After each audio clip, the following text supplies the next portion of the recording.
Praise the lord everyone. ఈరోజు మత్తయి సువార్త 8వ అధ్యాయం విందాము. యేసు తన యొద్దనున్న జనసమూహంను చూచి అద్దరికి వెళ్ళవలనని ఆజ్ఞాపించెను. అంతటా ఒక శాస్త్రి వచ్చి, బోధకుడా, నీవెక్కడికి వెళ్ళినను నీ వెంట వచ్చేదనని ఆయనతో చెప్పెను. అందుకు యేసు, నక్కలకు బొరియలను ఆకాశ పక్షులకు నివాసములు కలవు గాని మనుష్య కుమారునికి తలవాల్చుకొనుటకైనను స్థలము లేదని అతనితో చెప్పెను. శిష్యులలో మరి ఒకడు, ప్రభువా, నేను మొదట వెళ్ళి నా తండ్రిని పాతిపెట్టుటకు నాకు సెలవిమ్మని ఆయనను అడగగా, యేసు అతన్ని చూచి, నన్ను వెంబడించుము, మృతులు తమ మృతులను పాతిపెట్టుకొననిమ్మని చెప్పెను. ఆయన దోణి ఎక్కినప్పుడు ఆయన శిష్యులు ఆయన వెంట వెళ్ళిరి. అంతటా సముద్రం మీద తుఫాను లేచినందున ఆ దోణి అలల చేత కప్పబడెను. అప్పుడు ఆయన నిద్రించుచుండగా వారు ఆయన యొద్దకు వచ్చి, ప్రభువా, నశించిపోవచ్చున్నాము, మమ్మును రక్షించుమని చెప్పి ఆయనను లేపిరి.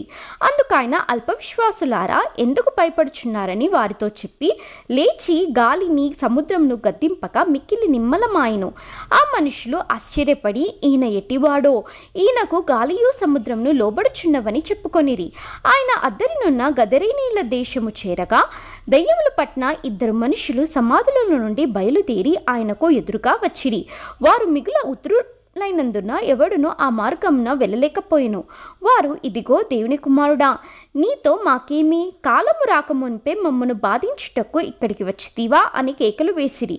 వారికి దూరమున గొప్ప పందుల మంద మేయిచుండగా ఆ దయ్యములు, నీవు మమ్మను వెళ్ళగొట్టిన ఎడల ఆ పందుల మందలోనికి పోనిమ్మని ఆయనను వేడుకొనెను. ఆయన వాటిని పొమ్మనగా అవి ఆ మనుషులను వదిలిపెట్టి ఆ పందుల మందలోనికి పోయెను. ఇదిగో ఆ మందంతయు ప్రపాతం నుండి సముద్రంలోనికి వడిగా పరిగెత్తుకొని పోయి నీళ్ళలో పడి చచ్చెను. వాటిని మేపుచున్న వారు పారిపోయి పట్నంలోకి వెళ్ళి జరిగిన కార్యములన్నీయు దయ్యములు పట్టిన వారి సంగతియు తెలిపిరి. ఇదిగో ఆ పట్నస్థులందరూ యేసుని ఎదుర్కొని వచ్చి ఆయనను చూచి తమ ప్రాంతములను విడిచిపొమ్మని ఆయనను వేడుకొనిరి.